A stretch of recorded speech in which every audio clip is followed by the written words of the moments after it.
we shouldn't need a dentist to repair anything. All the oral health care we are doing these days is just a band-aid for the wrong lifestyle. Optimal health starts in the mouth. Bad oral health equals bad overall health. You cannot have good health overall if you have bad oral. This is not possible. Dr. Dome is the founder of DNA Aesthetics and a leading oral health expert. He is a pioneer in biological dentistry, a revolutionary approach that integrates the health of the entire body with dental care. What's something that most people don't even know at all that could be poisoning them through their mouth? So I call them the 3 health killers. And that's the stuff that's usually lurking in your mouth and you don't even know about it. And therefore I ask these 3 questions. Root canals or any sort of trauma in your mouth or in your body is usually a trauma elsewhere too. So oftentimes when I have patients on my chair, helping them heal, they start crying. It's just because the body goes into parasympathetic mode, and this is like being a little kid. Kids just cry for no reason, and this is what I had to learn. It's just like teeth are just hard biting instruments, which they're not. They're really organs. It's like the first organ above your thyroid. They're directly connected to your brain. How many people have this bacteria and literally this toxin and poison just sitting in their tooth and they don't even know it? I would probably say 60+%. There's a myriad in charts for the teeth and how they are connected to various organs. They maybe have a lot of bad dental repair in their mouth. Maybe that's their Alzheimer's. Maybe that's their chronic joint issue. Maybe that's their gut issue. Maybe that's their skin eczema, their acne. You have to see it this way. Maybe they overlook this part because no one will tell you. Not a dentist and not a doctor. This is why we're bridging the gap here.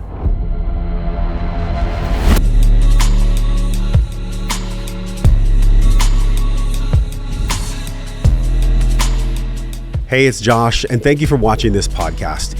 Can you do me a quick favor and click subscribe? It really helps us get this message to more people across the entire world, which in turn allows me to bring on bigger guests so I can bring them to you. There's a lot of podcasts out there. We totally appreciate, 100% appreciate the fact that you tune in to this podcast. So from my heart and my team's heart to yours, thank you for subscribing to this podcast. Now enjoy the show. Welcome to the podcast, man. Thanks for having me. So excited you're here. I wish we could have recorded the podcast of actually talking, but we'll flesh it out now. Okay, cool. Man, skateboarder turned biological dentist. Like that's a fucking journey. That's a really cool journey. For people that don't know anything about biological dentistry, we all go to the dentist and we get our fillings and our billings. And what was the other one you said? Fillings, drillings, and billings. And billings. It's a really cool road you've walked, and you're a father. You have all these interests in health. You look at the body in such a cool way, such a really beautiful, organic, holistic way, like a circle, like wholeness. Yeah. But, you know, this concept of dentistry, it's something that I was even looking in the old book that my grandparents gave me, the Vitology book, and there's nothing in there about dentistry. It's almost like in medicine and in wellness and in health, it's forgotten. It's been forgotten, but I feel like you're giving this a cool resurgence, a really dynamic resurgence that it all starts in the mouth. Everything starts in the mouth. So break it down for people that don't know anything about biological dentistry. Maybe they only know about dentistry. Yeah, so biological dentistry or biodentistry 3.0, the way I define it is the next level. It's the dental evolution. It's basically the melting of the traditional conventional dentistry, which is basically high-tech craftsmanship, with functional medicine and health optimization. Some will call it biohacking. Our goal is obviously overall health and basically putting the mouth back into the body. That's why I always say optimal health starts in the mouth. And it's the entrance to the complete system. It's the missing link to optimal gut health. And it's just amazing if you realize that it's not just teeth that are there for biting and that you can work on as like in a garage, but you can actually see at one glance if someone is overall decaying. Yeah, it's a check-in on the entire human health, the health of their mouth. It's not just about aesthetics, because I know you work with a lot of movie stars and big people, some of my friends that have gotten, you know, really beautiful procedures from you. But it's not just about having beautiful polished veneers. And I think that's the part of biological dentistry, or even high performance dentistry, if I can even say that, high performance dentistry, that people tend to get wrong. So what do people tend to get wrong about having aesthetics in your mouth versus having a functional, healthy mouth? Yeah. One of them is driven by ego. One of them is driven by true health. Yes. And I don't have anything against the vanity part of things. And I feel that you still have to have very nice aesthetic we want teeth. to look good. Yeah, you should look good. And actually, Yeah. in nature, if we would have been grown perfectly, we are immune against tooth decay and we have perfectly healthy white teeth and space for them. And I think subconsciously, this is what people want to be. That's why we look into aesthetic dentistry. Yeah. The problem is, like you just said, it's more like a painting from the outside instead of working on the foundation. And you can make beautiful, nice teeth from the outside, but if you look underneath, they're rotten, they're root canals, they're decayed. So the goal should be to reverse engineer and start where it all begins, by the lifestyle and factors that make your teeth hard in the first place. And if they're hard as stone and have the right minerals, they're white and you don't have to do anything. So we don't need the strips. We don't need the whitening strips. No, you shouldn't do the whitening strips. So all the whitening stuff you can find in local supermarkets, I would say ditch them straight away, because usually there's some sort of contain abrasives when it's toothpaste or various other toxins. So if you want to have just whiter teeth, go to a dentist, really, in this case, to a specialist and do an in-office bleaching or maybe an at-home bleaching with their kids, not just buy something over the counter. So the store-bought stuff can actually damage the teeth. Yes. Like severely so. Yes, especially the toothpaste. I make every single trip I do to Africa, to the US, wherever I go to the local supermarket and check out toothpaste and all the oral healthcare section. And it's kind of like a copy and paste place. It's always the same. From wherever I go, it's the Colgates, the tooth whitening stuff. And it's all basically just pastes full of chemicals. And then the whitening ones contain even more chemicals, especially abrasives. Abrasives means it's stuff that kind of like files down the outer part of your tooth, which makes it appear white at the beginning. But over time, because you're filing down that more precious part, you actually end up having more yellow teeth, because below that white stuff is dentin, which is yellow. Wow. So that's where the vanity actually hurts us in the long run. So it looks good for a while, and then the real root is decaying. The real health of the tooth is essentially being attacked. Exactly. And the root or the dentin below the enamel is more yellow. It's more like bony. Okay. It's fascinating to me because I asked you before we recorded, I was like, have you always been driven? And you were like, yeah, I think so. And I know you actually were in business at one point with your father too. So this is like literally in your blood to be a dentist, but to be a dentist in this 3.0 where you look at the body through a different lens. Did your dad look at dentistry in the same lens as you do? Only a tiny little bit. So now obviously he's still working with me. He's completely trained in biodentistry 3.0, so I trained him. Did you convert him? Yes, completely. Otherwise I wouldn't have worked with him. So okay. But from him I knew after university, when I wanted to become an oral surgeon, I knew that he wouldn't do the black silver amalgam fillings for decades, ever since I was a little kid. I didn't know why, because in university I still learned that they're super good and easy to apply and insurance pays for them, and actually even did them like physically in the clinic. But I couldn't do it because it's just super unaesthetic. They're just black fillings. Why would I place this black filling in someone's mouth if I can do an aesthetic white one? Yeah. But I knew my dad didn't do it for some sort of health reasons, so I looked it up and found that was actually my entrance to the whole game of functional medicine, because looking into mercury containing fillings, I realized heavy metals, 50% of the filling is mercury, most toxic non-radioactive element known to man. And this was all connecting to what I did before to optimize my health.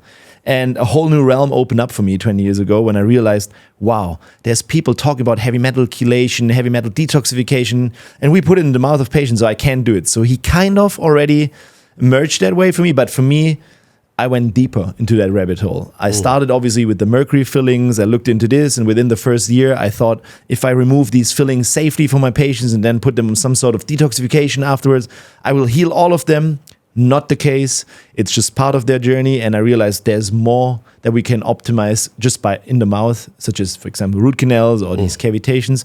So I just got addicted to the health game and looked into everything. I probably read a book a day. I went to fly out. Speed reader? Yeah, I learned speeding. Okay. But not as good as Jim, for example. But obviously I was, if you like passionate about something or driven, let's say it this way, in school, I wouldn't read anything, not even a book, if I'm not interested. But as soon as I get interested in something, I kind of like suck it in. And I can read it so fast because I just grasp it and understand it. And then I was reading all the books, listening to everything I could find, and then would always fly out to the expert and all over the world. So I collected like hundreds of certifications and weekend courses because I needed to create a kind of like a new form of doctor. Yeah. Because I'm trained as a dentist in university. That's what I studied. But nowadays, it's more to that. I'm also a naturopathic doctor, functional medicine, neurotherapy, you name it. I tried it all and I tried to implement it in the full concept that we're teaching today. So yeah, it's just the next level. Like I said, the dental evolution, and maybe my dad sparked it a little bit, but also on the other side, I never wanted to become a dentist like my dad because I just want to do skateboard. Yeah. So I don't know how it happened. You say that Providence probably. So that sounds like Providence. I mean, it sounds like literally God, creator, worked through you. Like you said, you want to be a skateboarder. You didn't even want to be a dentist. Yeah, I had the same passion for skateboarding from the teenage years onwards until I studied. So I only was focusing on skateboarding, nothing else. Read every magazine, look every video, and skateboard. So obviously in that time frame, I never saw my dad because my dad was only working, and I hated that he was never there. So I would also never go to his clinic. I didn't know what he was doing. Yeah. So I wasn't interested at all because I didn't understand that a job could also be his passion. And he was obviously very passionate about the dentistry side of things. Yeah. So, and then after university and after school, you have to do civil service in Germany. This is 1 year before university where you do something. And I was a paramedic, so Red Cross. And in Red Cross, you have to do an internship in the clinic. And they put me in dental school for whatever reason, or in dental clinic. So I was sitting there being 20 years old and was starting to extract teeth for people that were like put under. And only in retrospect, I realized I wasn't even allowed to do that. But I think the doctor there, he thought I was like a student already and students were allowed to pull teeth, but he just let me pull like 20, 50 teeth. And I just thought, oh, wow, I like that nice tiny work. I can maybe help patients. And then I just applied for dentistry like overnight, not knowing anything about it, really nothing. I only knew, okay, I'm good with my hands and I'm very good with aesthetics. That's it. It's almost like the actor's son or the football player's son or in your case, the dentist's son. There's some kind of epigenetic mechanism where the apple doesn't fall far from the tree. And like you said, like you even were not about it. You were like, I'm not actually into this, but actually, yet it's still, so there was this curious spark that pulled you that way. And I find that like, and what we teach is the pentagon, right? So the physical body is the floor, the walls are mental, emotional, then the ceiling is spiritual and financial. So in one of those areas, if we're lacking, it's going to start pulling chi from the other areas. But the baseline, the physical floor, is the king. If the physical body is compromised, you really can't do much. And the mind will start to suffer, and the meridians will start to suffer, and our electricity, which makes us a human being. People forget we're a battery. So there's something about the mouth, because really, and I'm curious your take on this, we could start anywhere. You could start with posture as a chiropractor. You could start it with the mouth as a biological dentist. You could start with immunology. You could start with nutrition. You start somewhere, but it's all related. All roads lead to the beginning place of mastering the physical self. And then everything else tends to come from there. Do you agree? How does that play out for you? Yes, I agree 100%. I think the physical is the physical place is the foundation of everything. I see it as not like you said. I see it more like a pyramid, but exactly the same. So we have to have the physical side of things as healthy as possible. Basically, the way how we came to this world.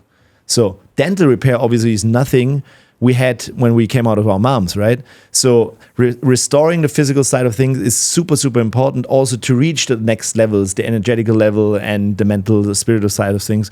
100% agreed. And like you just said, my goal is to just bring this information to the table, because every single person who is interested in helping patients heal overall needs to understand this part is maybe missing, because the mouth, for example, and the bite is the thermostat for the posture.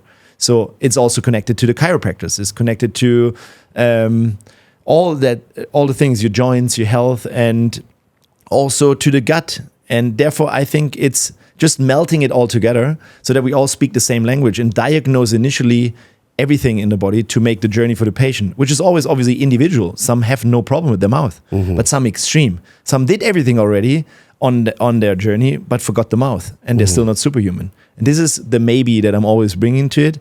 Maybe you haven't looked in this part. the mouth being the entrance to the whole body, the entrance to the gut system. It makes sense. I mean, we eat and drink, well, hopefully every day, right? And hopefully it's clean, whole foods. But a lot of the things that we've been told that are healthy for our mouth are actually destroying us in so many different ways.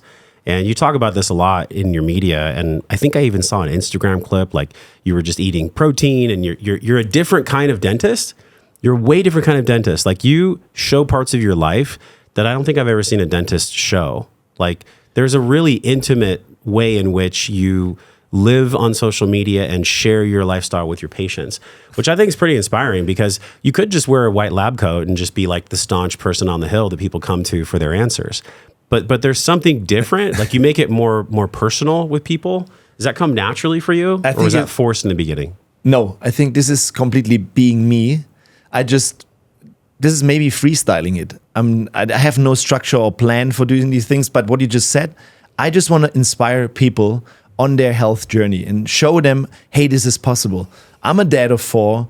I have a couple of businesses. I have a clinic. I have 40 people in the staff, but I'm still like to work out in the morning. I have my healthy diet. I have no excuses. That's what I mean. I like to inspire also the dads out there. And this is maybe what I show on the Instagram or try to show that eating real food is actually good and it's not a stress. And that you also can sometimes have your treats and how to do this, how to manage it all, but stay in the present, in flow, and just be a little kid still. I can feel that from him. I can feel your inner child right now. It's amazing. Yeah, you know, in preparation for this, I was reflecting and I thought, wow, like the OG on all of this that actually helped and informed you was Weston A. Price. So he's informed a lot of what your field of biological dentistry actually explores.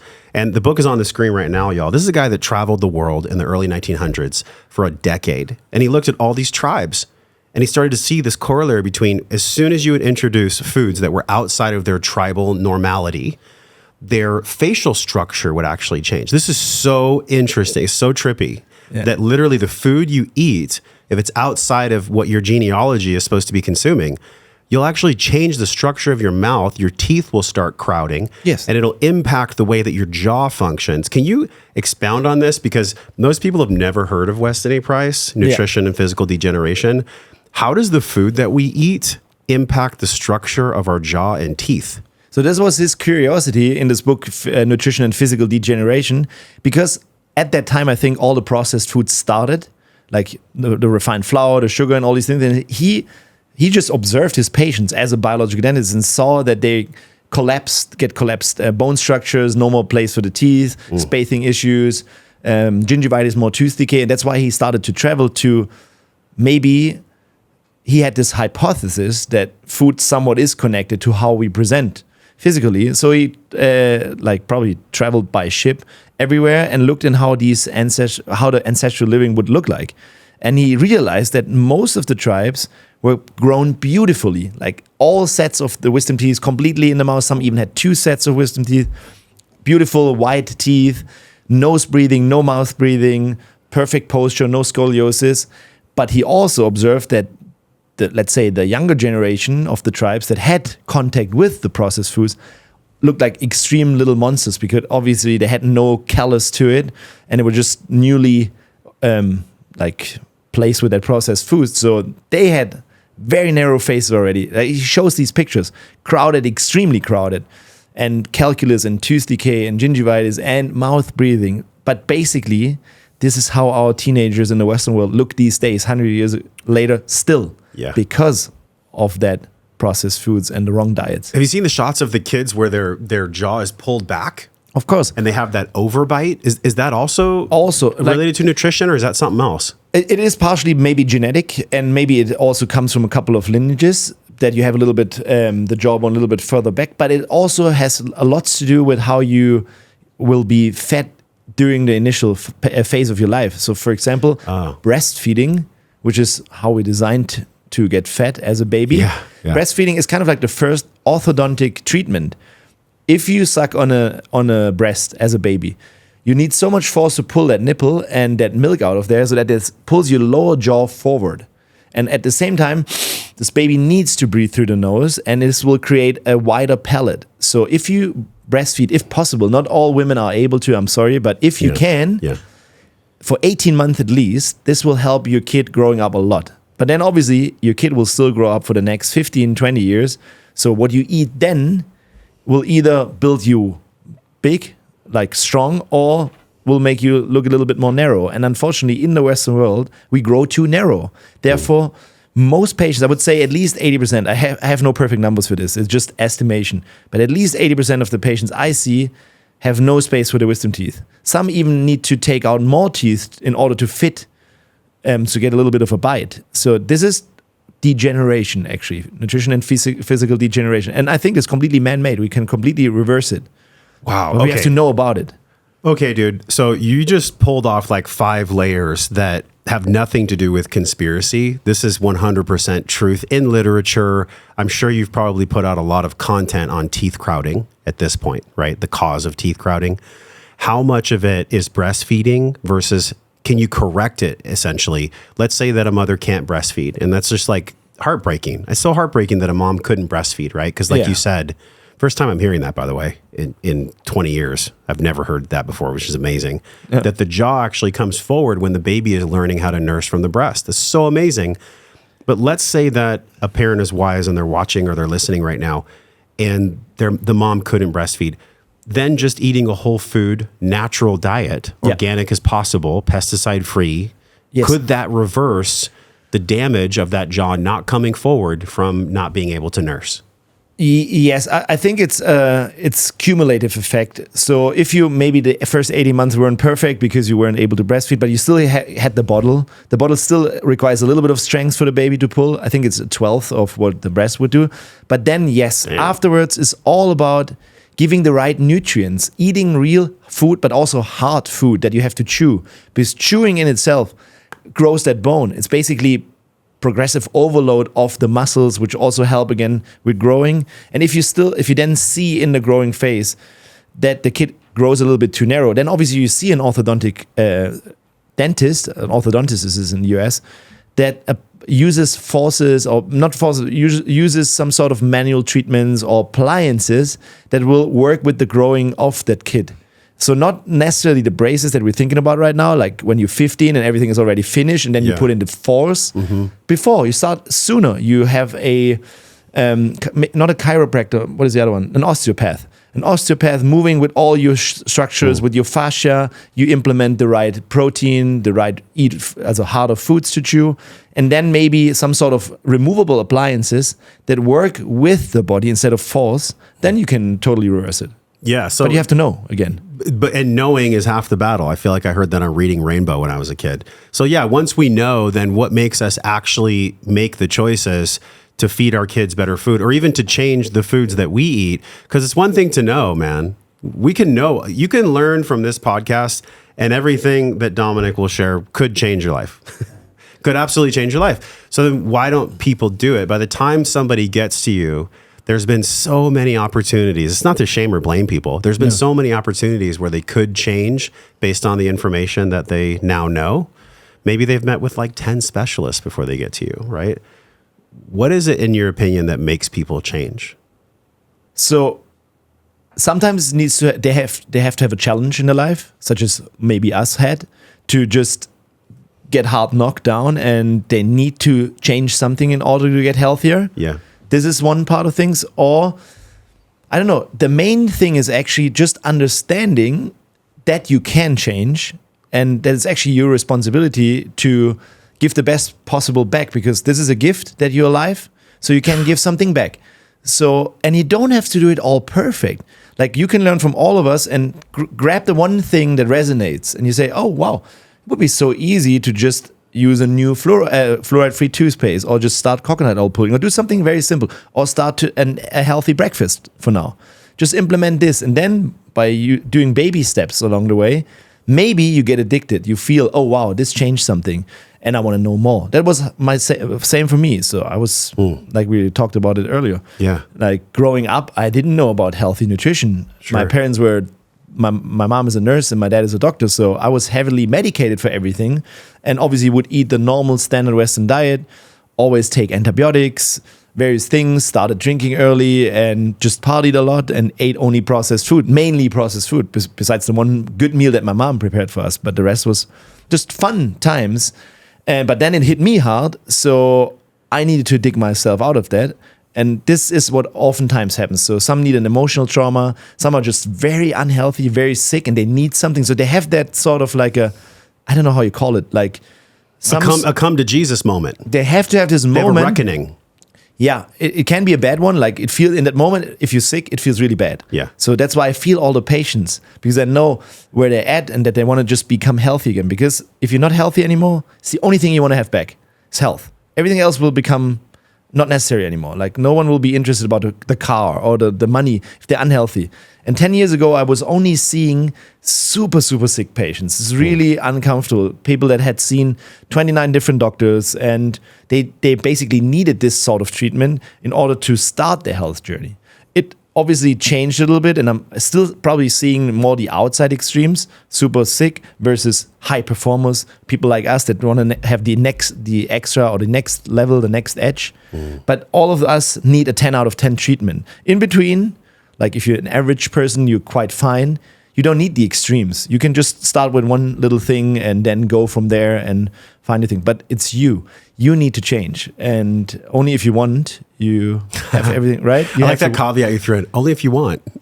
Yeah, some people don't want. Right. Well, that's why we have free will. Exactly. Right? Yeah. So if I don't necessarily relate to Christianity. I understand it. I can connect with it. There's a lot of good virtues and values in Christianity. Yeah. But if God is a father, or if God is the protector of things, then in the same way you wouldn't micro control your sons or your daughter. You wouldn't try to control them aggressively. You want them to live, but you guide them along because your children have free will. You wouldn't want to be domineering to your children. So I like that you said, if you want to, because that's a big piece. It's like, you and I are not here to inspire change in the people that don't want it.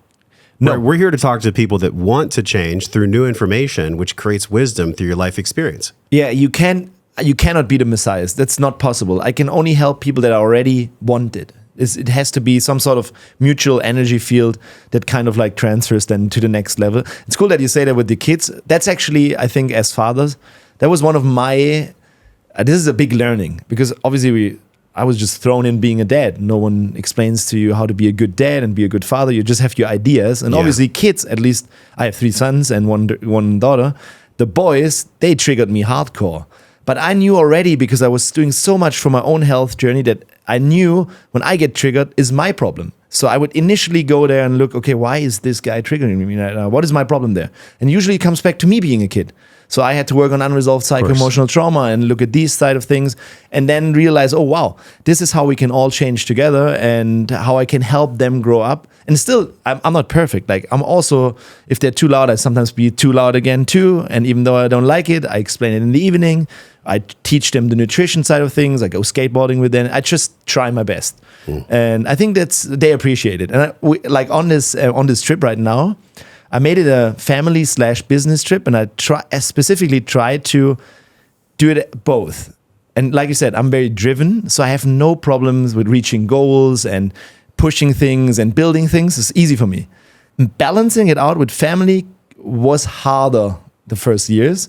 Sure. But now it's really, I'm in the flow state, and they give me grades. Like, I'm like literally every single day I have that goal to be very mindful with the kids, nice, loving, and but also like strong father on the other side. Yeah.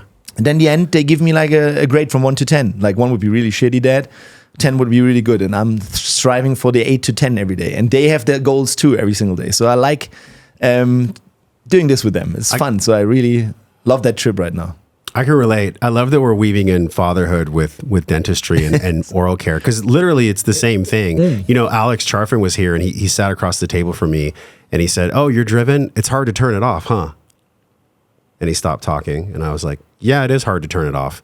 And like in the first early years, you're so driven, you want to accomplish all these things, but yet that drive, if it overshadows your other responsibilities, which includes being a loving, present father, it can actually destroy you. It can destroy you. Your drive can destroy you if it's not made conscious. Well, this one gives me goosebumps because I've been there. Like, I know exactly. There was times when I was so good at what I was doing in like the clinic, and like every single weekend I would give a speech or courses, and I felt so good. I went in the morning. I was actually sad to leave the family, but when I came home after like a successful day, I actually felt lost at home. I was like, what am I doing here right now? Like there's something completely missing. And I had to work a lot on my doing to be more. So I realized this part of me was just basically subconsciously programming of me just wanting the praise from my dad maybe or whatever. And that's why I was just doing, but I didn't realize it. I was just doing very good at this one side of things, the driven side of things, the accomplished side of things, but not so good at being present with the other ones. But then obviously realizing it, I worked on this part specifically, and I think I'm getting really good at it. Wow. Okay. But it took a while. You just touched a pulse for probably anyone who's driven. And I remember Doug Brackman, he wrote a book about driven, and he interviewed me for his podcast. And he was like, every entrepreneur that I ever have a conversation with, they all have somewhat of a father wound, right? And it's not to, by the way, it's not to demonize our dads. No, not right? at all, actually. Because they're doing the best they can with the level of consciousness they have. And so are you for your boys and your daughter. But yet I find the same thing with Nova, where when he's being a boy, a 3-year-old boy, I get triggered. I'm like, what is that, dude? Like, why am I getting upset for him being a child? And it's so trippy because I have flashback just like you. And I remember there was moments where when I was just being a teenager or being a kid, it was absolutely unacceptable from my father. It was unacceptable to just be a boy or be a kid. And so it's like, wow, it's the only way that we heal the body is by making sure that our stressors that stress out the body, our toxins that are in our mouth, the EMFs that are around us, like the cards are stacked, dude. We live in an environment where we are under siege from a lot of things. Yes. The only way out is through all of this stuff. And that's why I love that we're talking about oral health and the body being a gateway to the health through the mouth. But yet there's so many things that are attached to that, because if the mouth is poisoned and it's leaking poison into the body, how are you supposed to do your childhood trauma? How are you supposed to have the energetic capacity to be able to do any other healing if the mouth is constantly poisoning you? I'm sure you've seen this in your practice. It had to have come up a ton. Yeah, ton of times. So basically, everything you just touched on is basically stress. The EMF, the wrong diet, but also psycho-emotional trauma being, that's more like an intrinsic trigger. But from the physical side of things, or the biochemistry, it's just molecules. And therefore, whenever there's any sort of chronic stuff in your body or in your mouth, it will trigger something, put you into more fight and flight, being maybe you'll be more short fused because of this, or more driven because of that, because it gives this innate tension. So yes, I feel that if we are, let's say, helping our body heal itself to as natural as possible, we will be way more balanced and connected to all the other side of things too, especially also the emotions. For example, root canals or any sort of trauma in your mouth or in your body is usually a trauma elsewhere too. Like if we touch that physical side of things. How so? Yeah, why is that tooth dead in the first place? So why did it die? What happened? This is obviously, for most people listening in now, this would be woo-woo, but it's actually not. It's the same physical side of things. So oftentimes when I have patients on my chair, helping them heal, we measure real-time HRV, like seeing they're sympathetic, and sometimes they start crying. Like straight away, I take out a cavitation or root canal, and they cry, look at me, and it's crying like a little baby. And I know why that happens, but dentists usually, or doctors, will not know. They will think, oh shit, I did something wrong. I did cut wrong or whatever. They're in pain. No, it's just because the body goes into parasympathetic mode, and this is like being a little kid. Kids just cry for no reason, and this is what I had to learn. It's like, this was my trigger, for example. This dude would cry for no reason. But you can't be a reasonable entrepreneur driven and talking with an emotional kid. It's not possible at the same time. You have to understand. Yeah. But I obviously am a very sensitive person. You probably too. So I wasn't taught about emotions. I was just taught about being a man and being very strong and never touched that. So if I would cry, I would just go to the room. That's it. So this is then the trigger. And the same then in surgery. If someone starts crying, you just have to be very humble and open. This is why I don't do general anesthesia, because I actually want to be with the patients and talk them through it. And tell them, okay, what are you feeling right now? What is this? Why are you crying? And usually they just feel a massive release. That's just it. By just taking out some sort of stress. Could be anywhere in the body. But I'm specifically working on the mouth, doing surgeries there. So I take out the triggers from there. So beyond the amalgam fillings, which we'll get to uncover during this pod for sure, the amalgam fillings at this point, like I just feel like you'd have to be living in a cave or under a rock to not know that mercury in your mouth is bad at this point. I mean, this isn't medical advice, but like, come on, y'all, just do a search on any platform and you will find a treasure trove of information about amalgam fillings and mercury. But what else, man? Like there's got to be other things that people don't know about. You know, one thing that comes to mind is the cavitations. But even before we get into that, what's something that most people don't even know at all that could be poisoning them through their mouth? So I call them the 3 health killers. And that's the stuff that's usually lurking in your mouth and you don't even know about it. And therefore, I ask these 3 questions, like you just said, the metals. Then another question would be, do you have any root canals or had a root canal treatment, stand up, remain standing? And the third question would be, did they pull your wisdom teeth or any sort of teeth? Because, and at that point, you already had that, 90% of the audience will stand up, or you listening in, you'll probably stand, oh yeah, they had my wisdom tooth removed. And then I know there's something probably chronically, silently inflammatory that's triggering your body, putting you into silent fight and flight mode. You don't even know about it because it's in your mouth and it's usually doesn't hurt. And that's a problem. So then is every single person who's had their wisdom teeth pulled, what percentage of those people will have cavitations? So I would say, again, an estimation, 80% plus. For all the patients, I see 90% plus.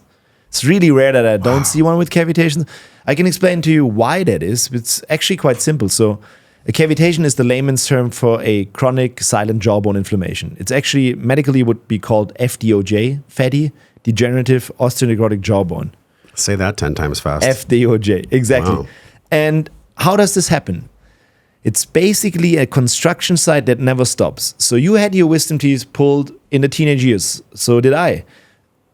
Did my dentist prepare me overall for surgery? No. I was just informed, tomorrow you go to the surgeon and they'll take out your wisdom teeth. My parents probably signed the consent for local anesthesia, antibiotics, and inflammation and inflammatory drugs, and maybe knew that I was going to be swollen and I can't eat and I have a school leave for a week, which was probably the thing that I liked. So that's it. So it came as a shock to my system, and what happened is, and for you probably too, is that the body was not prepared systemically to be in a healing anabolic environment to really heal that trauma. So it's the surgery in itself being a bit too rough, unprepared, maybe even like how I was trained, very fast, so rough surgery, but then especially the host not being prepared for healing. And this is why I estimate if you haven't been optimized before your surgery, it probably didn't heal. What do you mean by Simple. optimized before surgery? So the way we do it is, before we approach any sort of surgery or dental treatment, we train our patients to change their lifestyle, their nutrition, in order to come in boosted with nutrients. Whole food diet, vitamin D3 needs to be in check. Lots of other micronutrients like vitamins, mineral, etc. We can go into this later. So we optimize it up front. So I know when we do the surgery, your body's actually prepared to heal systemically, because there's solid science behind bone healing, teeth healing, tissue healing that you can apply. Bodybuilders usually know how that works, but dentists don't know, and especially not the patient. So when somebody, like, let's say, I think I was 13 when I had mine taken out. And by the way, it's funny because it's called wisdom teeth. And I wonder if there's just an over prescription or an over procedure amount that are done. The moment there's teeth crowding, it seems like the wisdom teeth are the first thing that gets taken out. Why is that? Yeah, I think this is the idea behind it is more preventative. Estimated according to that x-ray you had when you're 13 years old, it looks like you're not going to have the space for the wisdom teeth. You will probably need braces. So we take out these already so your body has more space for the braces later on. They don't even try to heal it because it's just a standard treatment. I don't even think they challenge it. I think it's just, oftentimes it's just standard of care. But what else would be the intelligent approach besides looking at an x-ray earlier in life, seeing the wisdom teeth are going to cause crowding? What else could be done? No, I would, yeah. So if you're like 8 to 9 years old, you should see an orthodontist if you already have a narrow face and you maybe had not breastfed and eating the wrong diet. So then you see, oh, there's spacing issue. But if you start then, while your body is growing, to change your lifestyle and apply like these appliances that work with, let's say, strengthening or stretching and movements in your jawbone to just widen it, or bring it forward, then it should be supporting the growth of the body at that time. And then maybe when you're 18 and these wisdom teeth come through, or 18 to 21, then they have space. You never know, before. Of course, there are cases you know it already. It's the ship has sailed. You have to take it out. But ideally, obviously, we would teach our parents way in advance how to start everything, actually how to prepare for pregnancy and then breastfeeding, all these things, so that it doesn't happen. Obviously, this will take another 30 years probably. Sure. But still, this would be the ideal way because, again, in nature, there is space for wisdom teeth and there's space for all teeth. Nature has it right. So it's just the epigenetics problem again. Well, it's the same thing that we talked about with Eric Klopper about circumcision. Like, why would the body need to be altered by man when the creator who created the body gave us the body how it is? I understand like type 1 diabetes, like there's things that people are born with that need attention, right? But for the most part, I'm blanket statementing, why would we need to go in and change the body? I mean, where my mind goes, and maybe it's just the world that I'm in, the wisdom teeth being removed seems a bit controversial, because why would you want to rob someone of their wisdom at such an early point in their life? It's cool that you say it. Yeah, that's why you should, ideally, if you need to take them out, wait at least until you're 21. Because you're stealing your body from some sort of growth. Is that when they mature in our early 20s? Yeah, then it would be usually mature. Sometimes they may be, or oftentimes they may be then impacted. And maybe they don't even are a problem when they're impacted. So my wife, for example, because she had all the kids the last decade, I was never able to take out her impacted wisdom teeth because you can't do any surgery while breastfeeding or while being pregnant. So she still has them and she's very healthy. Why would I now do a surgery if it doesn't block the body? So even if they didn't grow out, like to be in space, they're still inside. So I still feel that she has her wisdom from them, even though they're inside of the jawbone. Of course, there are patients that need to take them out, but I wouldn't say it's always the best strategy. Sometimes you just leave them in there. Why not? Right. So I guess what I'm wanting to get at is when would a parent know that it would be beneficial to take out the wisdom teeth? At what point, what would they have to see to know that? It's hard for a parent to see that. So if you see, basically, if your kid is too narrow and it has spacing issues with the normal teeth already, like the one till the second molar, then usually you wouldn't have space for the third molar, which is the wisdom tooth. That's the sign for it. Okay. It could change if you do everything perfectly, but that's usually a sign. And then also later, if you had your wisdom teeth and some of them come through, but only partially, that's also a problem. So if a tooth, for example, this is your last molar, and then the wisdom tooth didn't really make it in line, but it's like partially erupted. That means a little bit sticks out of the gum, but the rest is still underneath it. That is a sign when you should take it out. Why? Because this partial eruption opens up and is kind of like leaky gum, like leaky gut. So it's always opening up for bacteria to jump in there. So then it's another time when you should probably take it out. Yeah, on the screen, this is so fascinating to me because literally anyone that could ever demonize biological dentistry or call it pseudoscience, what you're about to see on the screen right now, there's nothing to argue with anymore. On the screen, there is actually a skeletal muscle chart where you can see the teeth coming in from young children. They literally grow down from the skull itself into the jaw, multiple sets of teeth, and everything is connected to the brain, to the nervous system, to the vagal nerve, like everything's all connected. So I think it's so fascinating how anybody could argue with teeth and mouth health being separated from body health in any way, especially if you see literally that the children's teeth, it almost looks like crazy. When I first saw it, I was like, oh my God, I can't believe teeth grow in that way. I just assume, like most people, that teeth just kind of come in. I had no idea that they actually come down in sets from the skull itself. It's built from the bone in our skull that feeds our gums. It's so utterly fascinating. And I wonder how you feel, I think that's why people are disconnected from teeth and from our oral health being a signal of body health. Maybe that's the first time somebody's ever seen that photograph in their entire life. Yeah. So if you see the anatomy chart of like the trigeminous nerve, for example, too, you will see that it has 3 branches. So this is a cranial nerve, starts in the brainstem, and it goes here and then here and here. And on the end of it, we have teeth. So your teeth are also an extension of your brain, such as your eyes and your nose. It's really tiny organs directly connected to your brainstem. That's why tooth pain is so insane. It's like neuralgia pain directly in your brain. It is hell. So therefore, obviously, we need dentists to help you then. But yes, it's that connected. And the tooth actually starts as tissue. It's tissue in your jawbone, and then it grows out like with the the crown, and then the root elongates while it's growing out. So it's really fascinating to see how that works. Is it ever just continually fast? Do you ever stop in the middle of a procedure and be like, I just can't believe this exists? Like, human beings and the human body is so absolutely fascinating, the way that it grows teeth. Yeah, I find growing teeth is fascinating, but I find the human body in itself extremely fascinating. Also, like you just added, the connection of every single tooth to various organs in the body. This is something that is, again, woo-woo in dentistry. But if you look at meridian charts, there is a meridian charts for the teeth and how they are connected to various organs. For example, this tooth is directly connected to your bladder and kidney meridian. And the wisdom teeth specifically are connected to your small intestine and heart meridian, and also to your central nervous system.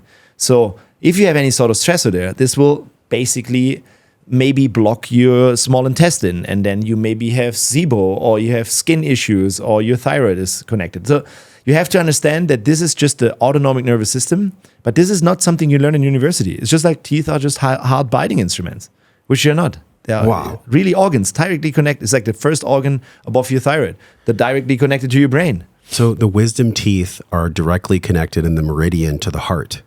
The heart meridian and the small intestine is the same in Chinese medicine. So that's the meridian system. It's also connected to your central nervous system. So if you have a chronic stressor there, it will affect your central nervous system. In whatever, for some people, it's chronic activation of the sympathetic nervous system.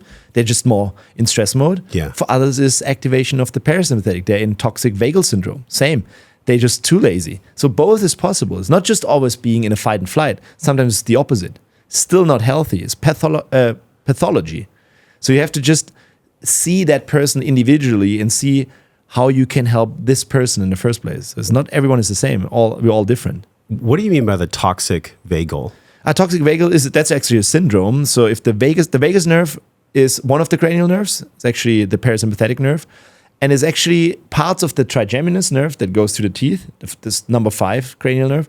Parts of it run with a part of the with the parasympathetic, with the vagal one. So there's parts of it. So if you have a silent inflammation in your jawbone or root canal sticking in, the toxins from there, they travel through the nerve called retrograde axonal transport and can then affect your vagal nerve and shut down the system, put you in stress, or in the other way around. Wow. Okay. So it's both stress, to be fair. Yeah, and we don't know which one it's going to be. So it could be hypervigilance, or it could be just complete aloofness or apathy. I think for most patients in our world, in the Western world, it's more towards the fight and flight, more sympathetic side of things. I could see that. Yeah, but there are also you can have both sides. But this is probably, go with 80-20, 80% is more sympathetic. They're just in chronic tension mode. Yeah, and don't even know why their sleep is bad, for example. I remember when I was a personal trainer, I was training this physician, and he was like a super go-getter. And he's like, came in one day to the session with braces. And I was like, hey, Dr. Horowitz, you're wearing braces now? Like, what's going on? He's like, oh, I've been grinding my teeth for years, and I actually cracked my teeth at night. And I said, well, why is that? He's like, I don't know. I guess I'm just stressed. And even then, before my spiritual journey really started, I knew there was something in me that came alive where I was like, that's not normal. And there's a deeper journey for him to figure out why he's cracking his teeth from stress.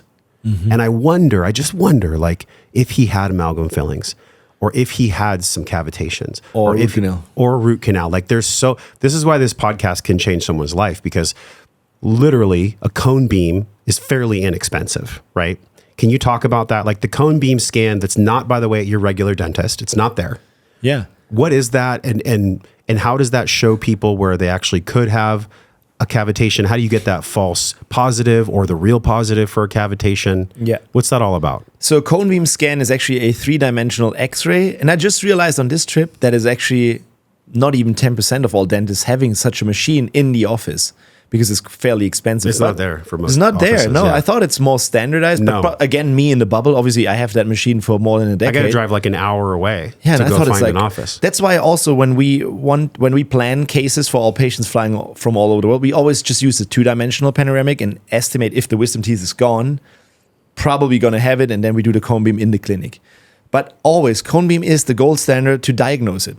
And on the cone beam, if you trained, that's another thing, at cavitation, for example, is nothing you learn in university. So that means if you have a dentist that does a cone beam scan, if he has never heard of cavitations, he won't diagnose this part in your jawbone. He just doesn't know about it.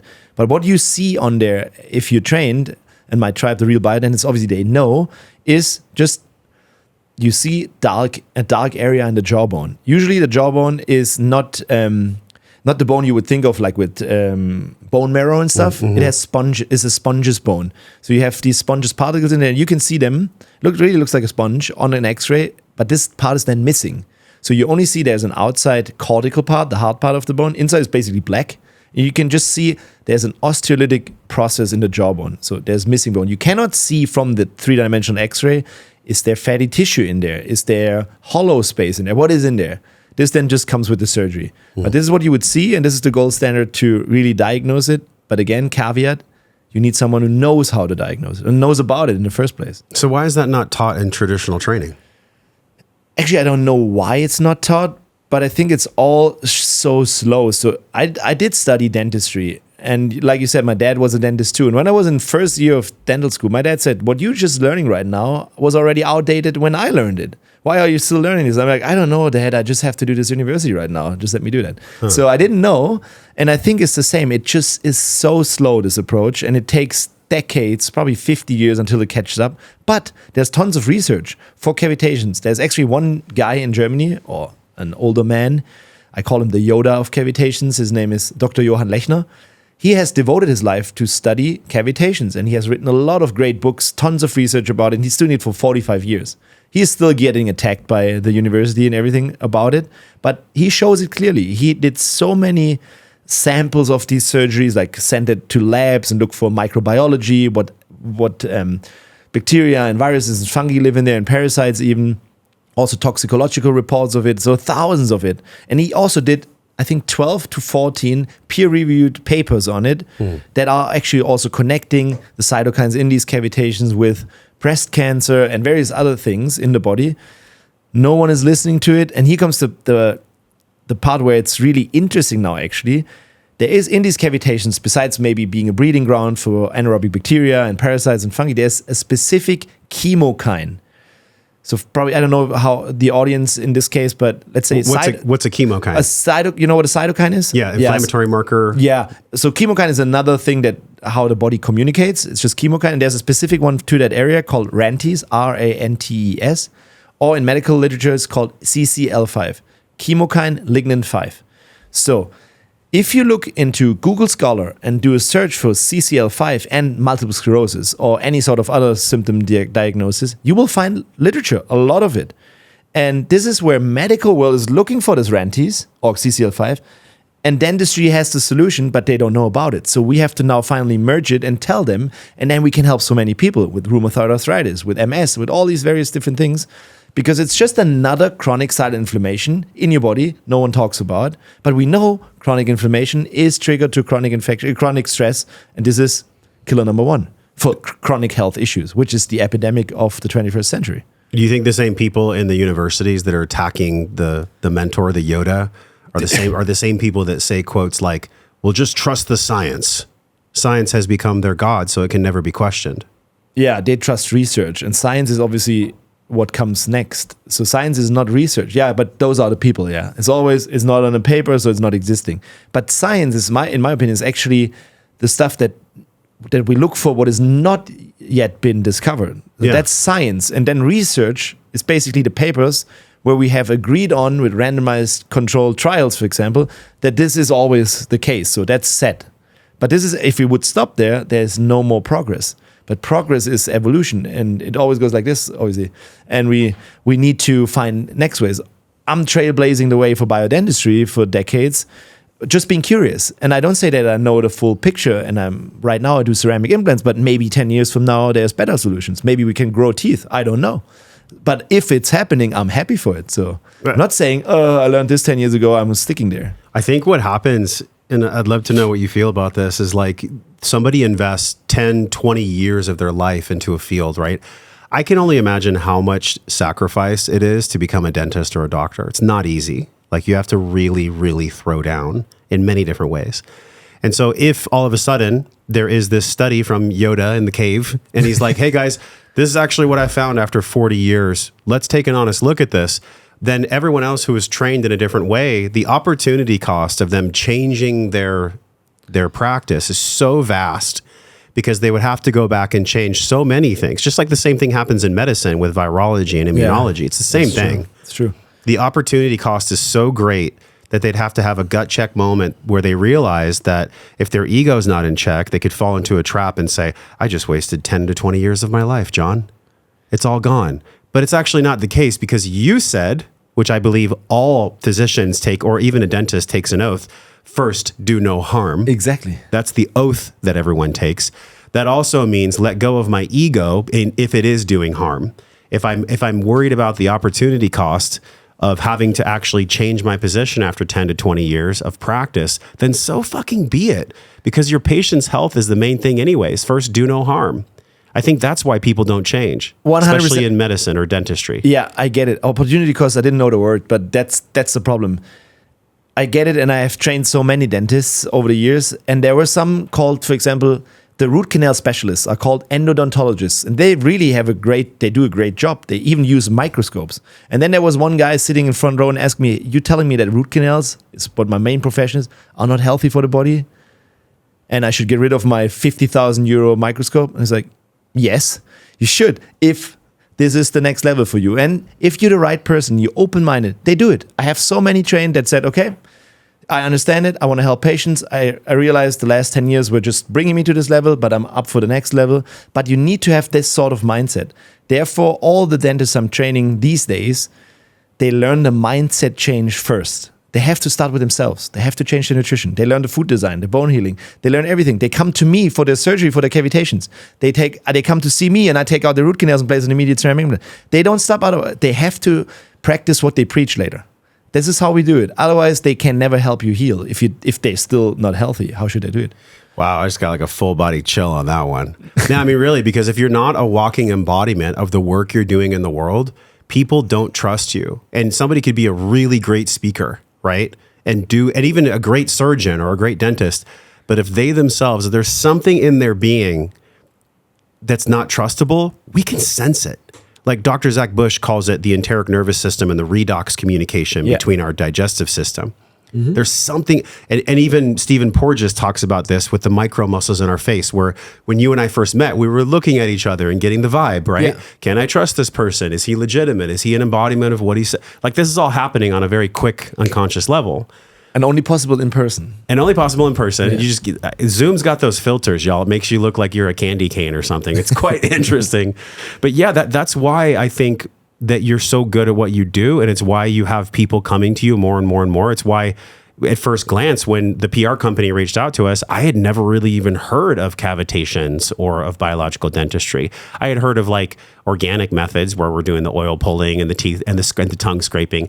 But this is so interesting for me, because if I'm in this world for so long, 20 years now, and I'm just finding out about it, what chance does the normal population, the regular outside wellness world population, have unless they hear it on a podcast? That's the only way they can really learn about it. They ain't going to hear it from their dentist on the corner. Yeah, you're completely right. And I think this is so great that you guys, or you have a podcast, because now we can speed up the change because of you talking about it. Otherwise, no one knows about it. How can they? That's why I love about the new age, that we are able to spread the word faster. And I think this is a good thing about the internet and about all about that coming together, so to speak. Yeah. Okay. So this is really interesting, because now I'm definitely making the appointment. I had scheduled the appointment, but now I rescheduled it. Now I'm going to make the appointment for the cone beam. It's not that I want to have it. I'm not saying here, I want to have a cavitation, therefore it can explain why maybe in my life I've had hypervigilance. But I just wonder, it's like I have that curiosity. And so odds are I may not have it, right? But at least I go and do the cone beam and I see, and hopefully I'm going to send it to you, because you said you'd take a look at it. Yeah. So I'll go there. And so that's just one thing. Like, there's so many other things that people are doing, like using fluoride and using Listerine and using these washes, right? Like what's another one that maybe the average person just doesn't know about? They have unconscious incompetence about it. They don't even know they don't know that it's actually harming their mouth instead of helping their mouth. Is there something like that you just see across the board? Is it a mouthwash issue? Yeah. Is it a toothpaste issue? Is it something else? I think all the oral health care we are doing these days, it's just a band-aid for the wrong lifestyle. So And it's all designed the same way. With basically, we want to disinfect something. So the toothpaste is full of chemicals that actually change your oral microbiome on a daily basis. So you're using chemicals in your mouth that you would never eat, but you put into your mouth 2 times a day because you think your dentist told you it's good. And obviously, as dentists, we have learned so. So this is something that actually is, in my opinion, causing more harm than that is good. But obviously, we have to change the narrative and explain to patients what would be the good lifestyle so that we don't need to spend it. Because again, in our bubble of people that are interested in health, they maybe already know about these things, but the average person will never get their hands on it. Or the Listerine, like every single aisle is full of the blue and green and red Listerine, the brown one even. Listerine is was marketed as like a floor cleaner in the last century. As a floor cleaner? Yeah, look it up. I just recently found that out. It's like, what? How could they be able to market it as an oral healthcare strategy against bad breath? And everyone takes it, and you could basically clean a floor or your toilet with it. But I wouldn't put it in my mouth. It's super acidic stuff. It's ethanol based. It maybe leaves you with a good breath for like a day, but in the long run, because it's killing your oral microbes and leading to dysbiosis, you will probably end up having bad breath from it. So is Listerine like antibiotics for the mouth? Kind of, yeah. How so? It's more like nuking everything. Yeah. So first of all, it's like an atom bomb for your mouth. It's nuking it. It's basically, do you have an amazing microbiome in your mouth? It's actually the second largest to the gut, most diversified, and it's the same as using sanitizers on your skin microbiome. You know that it changes it, right? It's the same in your mouth. You don't want to kill stuff.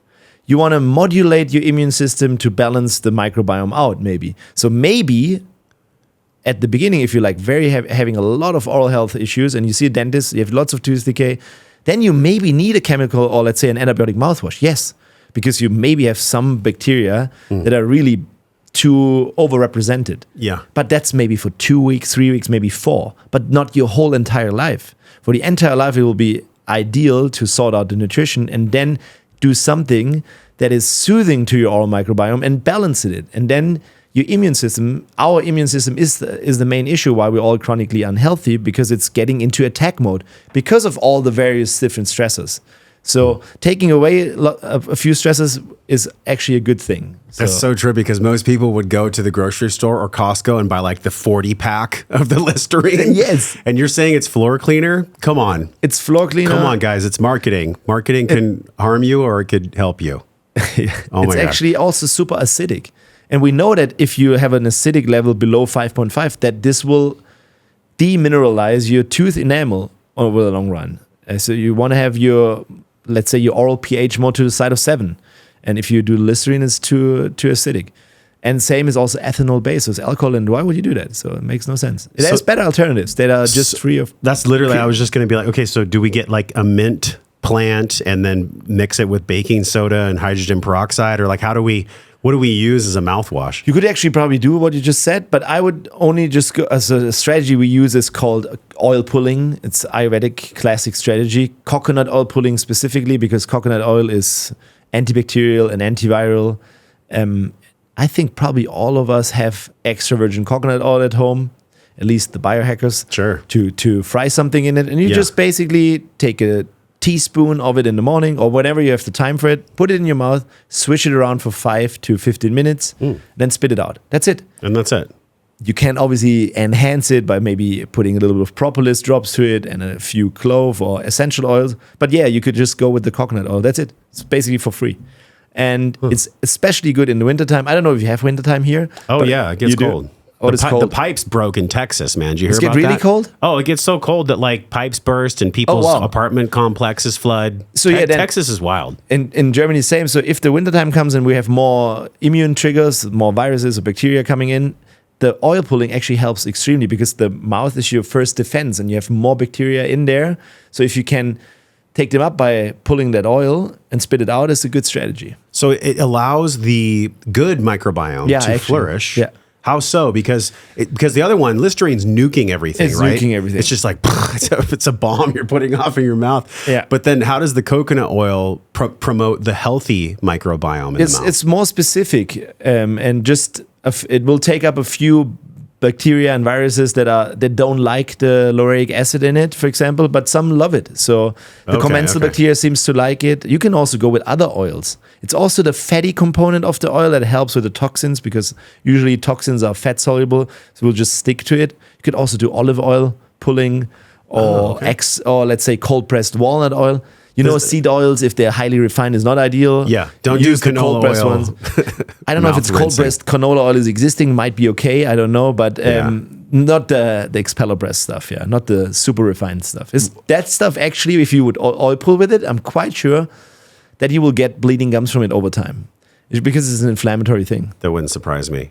So when someone's tongue is super white, like they have that pasty white tongue, is that because the mouth microbiome is in dysbiosis? Is that what that means? Yeah, it's usually a sign of imbalance of the microbiome. Wrong diet, wrong lifestyle, wrong nutrition. And therefore we would use a tongue scraping. It's again Ayurvedic classic strategy. Just use a copper tongue scraper and brush the tongue from down there to the outside like 5 to 10 times upon waking. Costs you 10 seconds. And this will clean off that coating, which is bacteria debris, which is bacteria and food debris, and maybe a couple of toxins. It will also obviously help against bad breath. And it's, again, basically for free. Just have to do it. It's all in the consistency. Consistency is key. You have to do it. Same with the coconut oil pulling. If you just do it once a month, it won't do the trick. But if you do it every day, or every day ideally, or every other day, it's perfect. You know, it's wild. In our place here, we have a lot of daddy long leg spiders. I don't know if you have like insects and stuff at your home. We do, but probably not as extreme. They're pretty. Things in Texas seem like they want to kill you. We found like a huge, whatever, the centilopod or whatever it is, with like the big daggers. Anyways, I heard this research that we swallow like a pound of insects in our sleep, depending on where you live. So I would think that scraping your tongue would be really good if you have a lot of insects where you live, because they're crawling in your mouth. That's crazy. That's trippy. But you should be nose breathing. That's true. That's even better, right? So we would put some tape on our mouth. Then it's okay. Then they go through the nose. What if they go through the nose? That'd be even more trippy. Okay, dude, we've covered so much ground. I've really enjoyed this a lot. What did we miss when we look at the way that the mouth literally opens the door to the body itself? I mean, there's something we missed. I can feel it. I mean, if you look at it just from the anatomy, the mouth is the entrance to that tube that starts in the mouth and ends at the rectum. That's the complete gut system. It starts in the mouth. So I think what we maybe missed is that digestion starts in the mouth. Just by thinking about food, you will produce saliva. It's mouth-watering is what they say. Think of a lemon. Squeeze a lemon in your mouth right now. Yeah, and then you already have like a saliva there. And if you think about your nice steak, you will have saliva in your mouth, because the mouth is designed to chew food on the teeth, but then the saliva is kind of like a miracle molecule if it's healthy and balanced, and that contains all the digestive enzymes and a big immune system, and it will help form or help pre-digest all the food, and also obviously attack invaders already. And also what's important is maybe when it comes to gut health, and I know in this field a lot of people talk about gut health being the entrance to optimal health. But the missing link is optimal health. Optimal gut health is the mouth, which is the entrance. The gut microbiome can never be healthy if the mouth is not in check, because you swallow about 140 billion microbes a day. It's not just bacteria. It's bacteria, viruses, fungi, all the stuff. And this is 50% of your gut microbiome. It's just coming every day from your mouth. So if you had dental repair done, or you're eating the wrong foods, it obviously affects the gut down there. So every single gut healing protocol involves the complete mouth healing too. So like you said, and this is the way you can. This is a part you can't biohack yourself, because you need to see a biodentist, a real biodentist, ideally. It seems like it. I mean, I'm definitely inspired by this conversation to get a real cone beam. That's for sure, and also do the coconut oil pulling. It's so funny. I have it like in a little case on my counter, and I just don't do it. One thing before I let you go. Well, but now I'm inspired, right? Because I'm learning from you that for 5 minutes a day, it's going to literally transform my mouth. And you could actually implement the strategy in your net time, or in your time when you, anyways, for example, cook your breakfast. That's when I do it. I just take that teaspoon of coconut oil and I cook my eggs at the same time. So I have that 5 minute, or I drive to the office and I have it in my mouth. So you don't actually need to stand in your bathroom 5 minutes or 50 minutes. Look at yourself in the mirror. No, you just do it whenever you have time. Even in the shower, you could do it. Like just the only thing is, again, consistency is key. Just do it, and don't be ashamed if you haven't done it or whatever. It's just just install it now. It's for free, basically. It seems like it would be a good opportunity for meditation, self-reflection, because it's not like you can talk to anybody or really do much. But what is good, if you do it and meditate, you have to breathe through your nose at the same time, because you cannot coconut oil pull and breathe through your mouth, for example. So it's another trick to train nose breathing. If you do coconut oil, then you have to do it for 15 minutes. But yeah, try swishing with open mouth and breathing at the same time. It's not working. Okay, so this is where we're at, I think, now, is this concept where I've been so fascinated by just the fact that some people's teeth are so disgusting and they just don't. Like, I have a buddy, I'm not going to say who it is. His teeth are so gross and his breath is always smelling so bad that one day I just turned to him and I said, hey, man, I don't want to offend you, but like, your breath is always bad and your teeth are yellow. Like, has anybody ever said this to you? And he said, no. No way. He said no. That no one had ever... He didn't know? It's like he didn't know. And I find this a lot with British people. Like, they'll drink tea and crumpets and their teeth are fairly yellow and stained. How do we bridge this conversation? Is there a way to bring it up with class with someone that they constantly have bad breath? I mean, do you do it like I just did it? Yeah. I think this is a sensitive topic, unfortunately. It's very... Nobody wants to have stinky breath. But I think in animal world, if you smell a dog that eats normal food, it doesn't have the nicest breath. I think we probably would have normal breath if we eat the real diet. And it's being stinky is more a sign of being unnatural. So I personally would do it the same way as you do. I just approach straight. I'm sometimes being a little bit too straightforward with people, so it might hurt their feelings because I'm just too direct. Same with my boys do that all the time. When one of my kids wake up and they have bad breath, they just tell me, you stink like shit. What's happening here? So they toughen them up already. But I think you have to tell them. Cool like that. You have to tell tell them the way you do it. Like, I'm very sorry that I'm maybe offending you, but you have a bad breath. And then he opens up and says, hey, I didn't even know, because it helps him heal his overall health, because the bad breath is a sign of unhealthiness. Bad oral health equals bad overall health. You cannot have good health overall if you have bad oral. This is not possible. Yeah. And you know how important teeth are also just, I think this is all subconsciously. There's one great meme on Instagram or on the socials. There's a picture of a guy who has a missing front tooth and also a missing eyebrow. You never see the missing eyebrow. You only see that missing front tooth, because it's so important. As soon as someone has a missing front tooth, you think something's wrong, right? Yeah. Because teeth are... if you lose your teeth in nature, you're basically dead. You cannot kill an animal anymore. You cannot survive. So teeth are really important. Wow. Not just for biting. Yeah. I mean, what a powerful reminder for all of us to just pay attention to what's going in our mouth, but also pay attention to what's already inside of our mouth. I think that could be probably the main take home from this, is like, you don't have to be perfect, but there are just some really powerful changes that you talked about, to where you don't have to go and get like thousands and maybe tens of thousands of dollars of damage later. Essentially, it may be inconvenient, but it's actually more convenient than what would happen later with interest. Exactly. So yeah, I think in the future, we shouldn't need a dentist to repair anything. That would be my goal. Obviously not so cool for all the dentists, but right now, unfortunately, for probably a lot of decades, we need to fix what we have done in the past and need to fix it with biomaterials. Luckily, we can do this these days. We do that in one complete health optimization week, putting out all the metals safely, doing the ceramic implants. So it's possible to restore, but ideally, you don't want to ever need dental repair. And if you had dental repair, like you just said it, this might be the one part that you couldn't hack yourself, and then you find a real biodentist that knows how to help you on that journey. On that part of things. I remember I was interviewing the founder of a company, and his name is Dr. David Minkoff. Have you heard of him? Yes. From Body Health. Yeah. And he went through such a drastic journey with amalgam fillings. I believe it was either him or his wife. It was one of the two.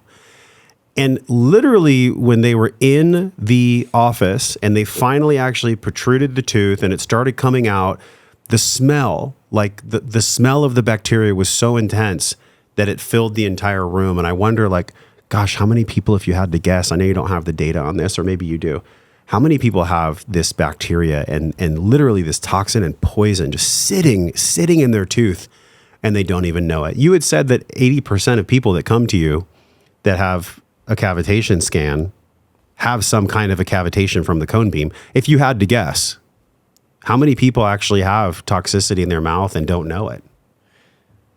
Well, that's difficult to say, because it's depending on obviously age, So let's say everyone above 50, I would probably say 60+%. I think the younger the generation, the less bad dental repair they had, but they still probably had their wisdom teeth removed. So again, 80%. So there's lots to optimize here. So safely, it's over half. Safely? I would say safely it's over half, yeah. Yeah. If you had, like anyone listening, if you had dental repair done and you have anything black there, that's a problem. If you should ask for the root canal question. Also use this information, not just for yourself. You might be totally healthy and fine, but what about your mom, your dad, your grandparents? They maybe have a lot of bad stuff, bad dental repair in their mouth. They're probably good in compensating for it because they're more resilient being older, but still, maybe that's their Alzheimer's. Maybe that's their chronic joint issue. Maybe that's their gut issue. Maybe that's their skin eczema, their acne. So you have to see it this way. Maybe they overlook this part because no one will tell you. Not a dentist and not a doctor. This is why we're bridging the gap here. Yeah, and I enjoy this so much because the reason I'm so enthralled and constantly fascinated by just the world of wellness, I guess you could say, we're on the Wellness of Wisdom podcast, is because I saw what it was like for a lot of my family to go through so many health journeys that were just, in my opinion, at least knowing now what I know, mostly unavoidable, right? For them, they thought, but they were avoidable. Yeah. They were absolutely avoidable. And so it's this mindset thing where we have this bathtub and there's this concept of allostatic load, which I'm sure you know about and talk about. We can only handle so much stress. So something like, a cavitation or an amalgam filling or a poison that's literally leaking into your brain. That's even more trippy that you had mentioned that. It may not come around till you're later in life, but by then your bathtub is so full, your allostatic load is so high that by the time you're seeking for answers, you're willing to do whatever it takes to find it. And I just wish there was a way that we could, and maybe that's what we're doing here on this podcast, bring people to the truth in so many different ways of wellness that flies in the face of what they've been told before. Because once you're older, it's more challenging. Yeah. The body has been set in its ways. What do you feel about that? Yes, I 100% agree. I think the sooner we can start investing in optimal health and we get the dividends later. Obviously, the sooner you start getting healthy on every level, the longer you probably can live in healthy. Because, disease is just an idea, right? So we have 19,000 different symptom complexes and diagnoses that we have to learn in the medical world that make no sense. Basically, there is no real disease. You can all reverse it and then see it as a signpost. Maybe your body's just telling you something and we can change this. And obviously just be smart about it. Is there something unnatural in your body? Can you help do this? And before. So invest in optimal health starts with your lifestyle, starts with your nutrition. You can, on a daily basis, the food you eat can either be destroying you in the long run or just help towards longer, healthier life. So I feel the same way here. Yeah. And I think this is so important. It really touches on many of the things that you and I have touched on, and that is a unique level of awareness and consciousness. Because, and I'll say this with respect, I had a neighbor when I was living in San Diego. Well, I'll just say San Diego County.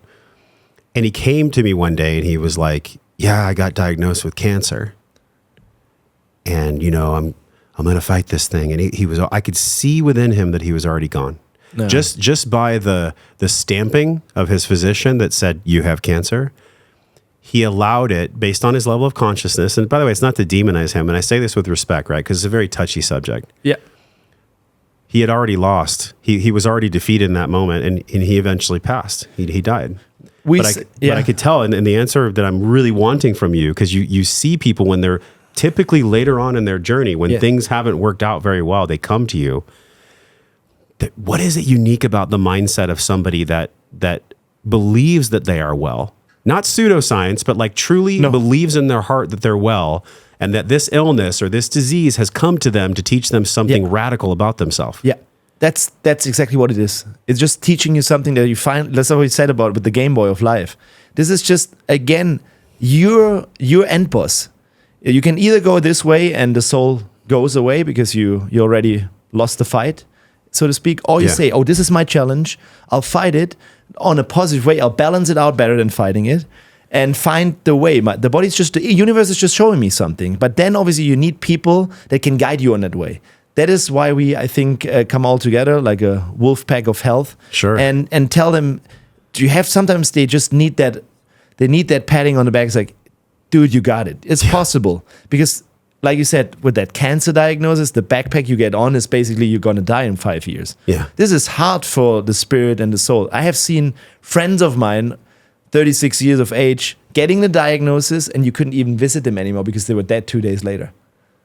Because the soul have basically, we say that in Germany, the Geist hat aufgegeben, that means the soul has given up and just disappeared. So it's really insane and on a subconscious level. So the placebo effect, even in medicine, is bigger than everything. Fear is bigger than everything. That's why sometimes people need like a band-aid to get out of fear mode, because fear mode will block your immune system, will block your nervous system. This is actually the worst that can happen. So believing is probably the best strategy. If you believe that you can heal yourself or help your body heal yourself, you will do that. I'm 100% sure about it. And you've seen this play out. Yeah, I've seen it.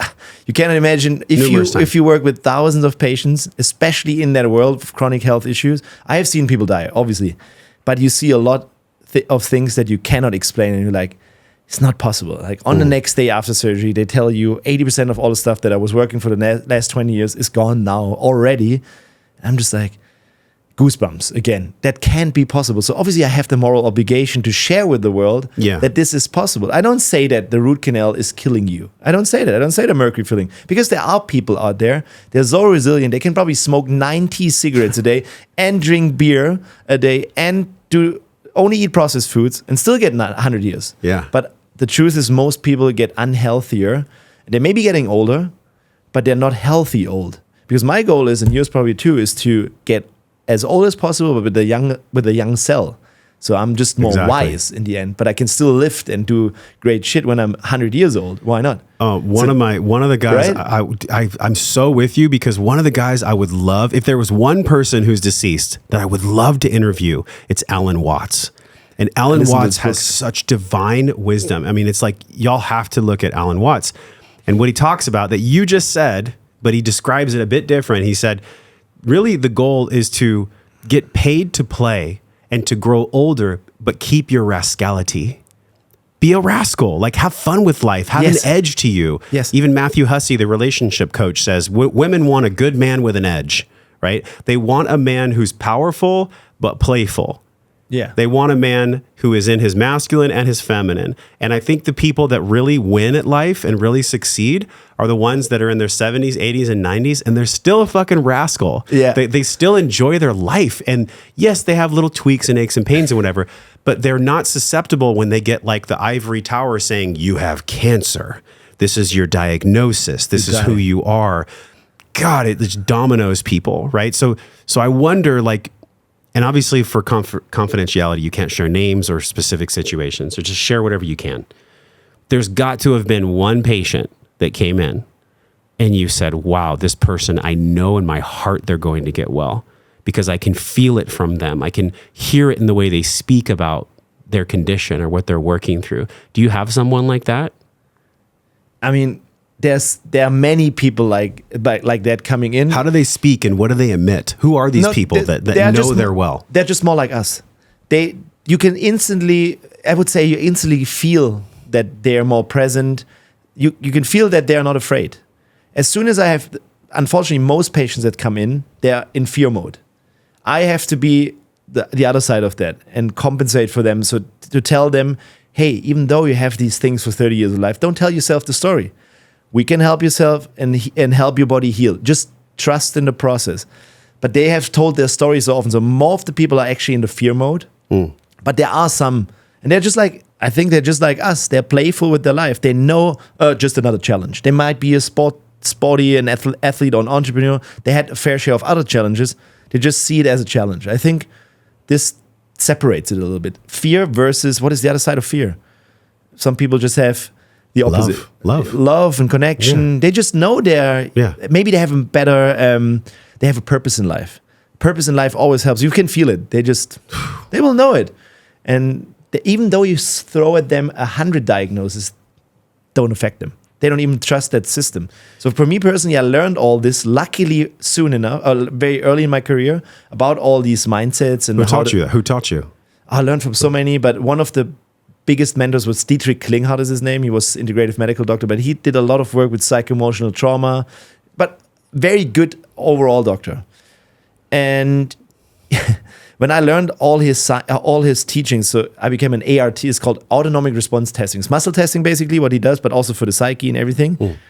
So Dietrich did this courses, ART, autonomic response testing, and one part of it was the psycho-emotional trauma. Other sides were the physical side of things. And I knew exactly when I came in the first time, I was like 28 years old. Very like masculine energy and stuff, and like I'm smashing this, whatever. And then they were talking about psycho-emotional trauma. And I'm like, I'm not having this. It's not my issue. And then the teacher was like, yes, dude.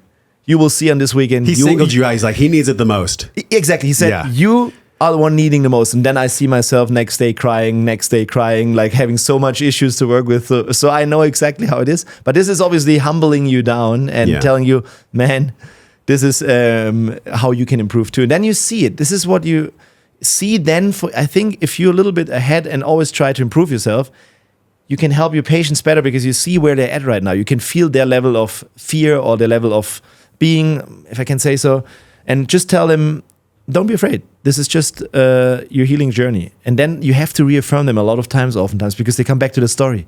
But what if? Sure. This is where you have to like mentally also train yourself, because your brain doesn't really know. If you told yourself a story for 30 years, sometimes it's hard to get rid of it. This is why it's so important that, and I'll give credit to Greg, the police officer that I interviewed, Greg Anderson. He has this phrase. He says, everybody just needs to microdose adversity. Like, we need cold plunges, we need hard things, lift heavy things. But it's not like, these are all things that we see on social, right? Like, look at David Goggins, running 50 miles in the cold, whatever. I think to actually reach people where they are, if we can give people micro doses of adversity, where eventually maybe once a quarter or once a year they do a macro adversity, like a 20X or a Navy SEAL training or something like that. It's so powerful for them because that's what they take into the stage of their life when they do go through illness or disease. They take that mindset to it. So it's not just about looking cool and posting your cold plunge on Instagram. It's like you're actually doing this to build and fortify your psyche so that you can't be monetized and people can't use compassion and gender dysphoria and all this crazy insanity shit to weaponize themselves against you. You become unfuckwithable in a way, because you're microdosing your own adversity. Like, you're a fit guy. You obviously train. There's a certain way you live your life. Do you do this? Do you microdose adversity in your life? Every day. Every day. What do you do? How do you microdose the adversity? For me, it's fun, obviously, but I always implement new challenges. For example, with training, there's not a single day that I don't do anything. So lately, for example, Ben Pakulski, I don't know if you know him. He is a friend of mine. He was former Olympia bodybuilder. Yes, I've met him a few times. I asked him a few things about how to upgrade my physique and stuff, and he said, what about your VO2 max? It's like, don't know, I have never tested it, and how can I train it? And he's like, you have to do more like the zone 2 training, which is basically doing 60 minutes of walks, and for me personally, very boring stuff. So I forcefully do these things then, and I have no excuse to not do it. So I go to the gym, for example, and do 60 minutes on a Stairmaster, even though it's very boring and challenging. So I always implement some sort of challenge for training. Obviously, I always want to grow. And same for my kids. Like, we start every morning with a couple of push-ups. You microdose your kids with adversity. I microdose them extremely because I can see that this generation is even more softer, and they are very, what is this in English? Weak and offended. Not my kids so far, but because I try to train, I'm sometimes a little bit too extreme, as I told you. But my wife is then the soft pillow if I'm too extreme. So we're very good with the masculine and feminine energy in our house and balance it out. But I always train my kids for, what is this? For self-discipline. They have to learn the self-discipline because I think this will help them later on for anything in their life. And also at the same time, I teach them to have fun, but put in the work. Just a little bit. And then we read books together where they learn about the 0.5% better per day. And then it's like 10,000% in 10 years, 1,000% in 10 years. And they keep this in their mind, and we repeat it every evening. In the morning, we do some sort of challenge, just 5 minutes. And I have 2 of my older sons that are already able to do this, like Max and Carl. Max, you need to push. Carl, you need to stop. He's more like me. So Carl will wake up and say, Dad, can I go 100 push-ups today? I was like, yeah, sure, do it. let's do 5 times 20 today, or do 10 by 10. So this is the way we push it. But the other one is like, oh no, Dad, I don't want to do it. But then he does it, and then he loves it afterwards. So Yeah. just implementing these strategies, and I probably do that on a daily basis, and I just like the challenge, me personally too.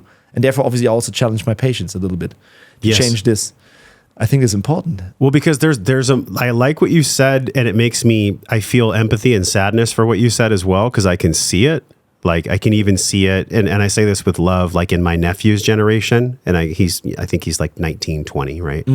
There's something about the mindset. They've been literally coerced into softness. They've been coerced into softness. Yeah. And it's really what their parents, it starts with the parents, just like it starts with oral health and breastfeeding. Yes. Right. And then of course, it starts with in utero, the health of the mother. I mean, we have to go way to the roots of the tree to see the health of the branches here.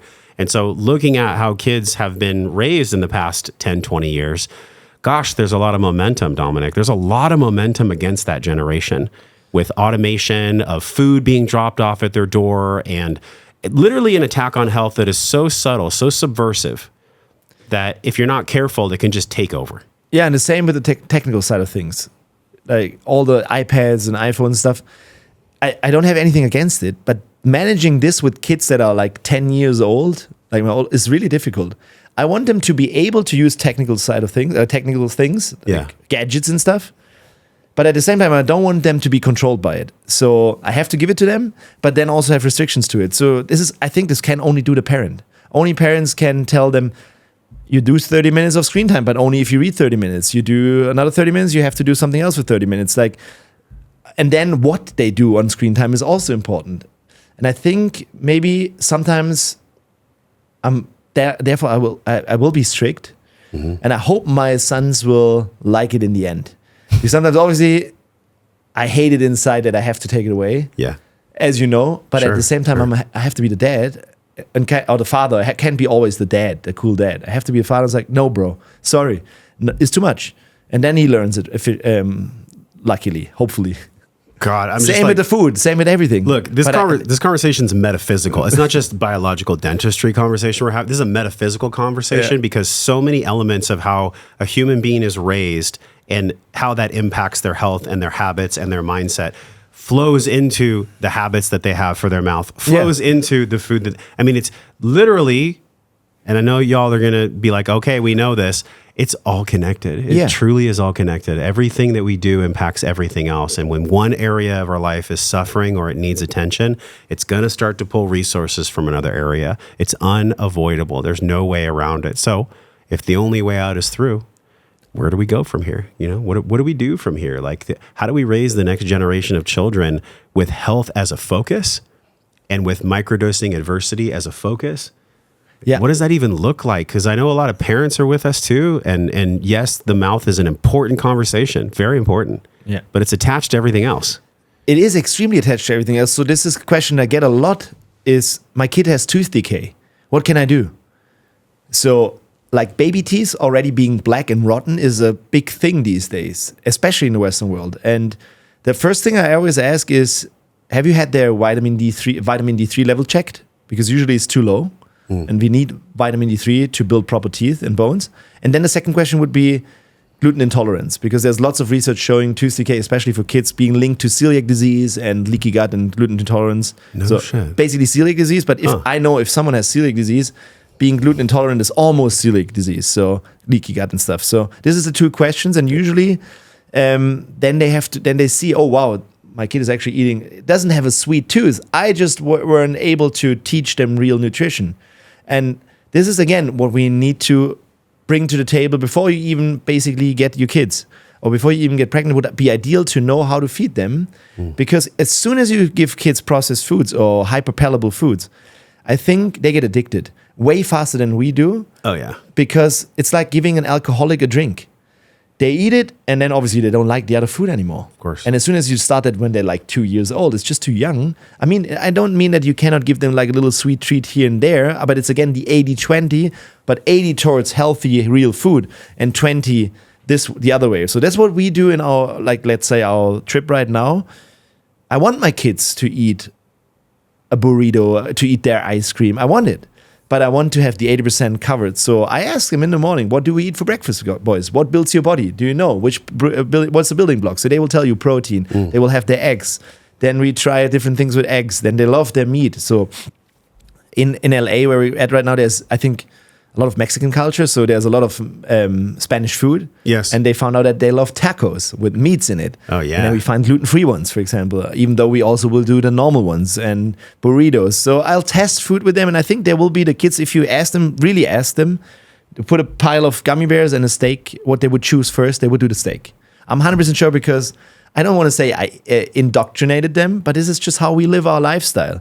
And again, there shouldn't be a kids menu. We order the same menu, but just in maybe tinier portions. That's so good. There shouldn't be a kids menu. No kids menu. Have you seen kids menus? What is on there? Oh, it's all garbage. Usually we'll go and we'll be like, show us your kids menu, and then I'll just order whatever I'm having and share it with my son. Exactly. Oh, yeah, exactly. Or like my daughter, we'll we'll just get my daughter like avocado. Yeah, why and she'll not? just eat an avocado at And dinner. an egg, maybe.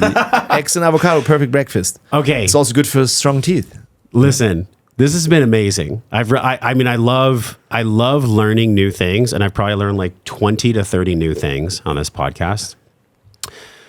I asked you a question that I'd love to go back to before we say goodbye. And I asked you, where do we go from here? And you talked about food and parenting and structure and boundaries. But where do you personally go from here? You know, what are you working on for you, spiritually, emotionally, financially, physically, business-wise?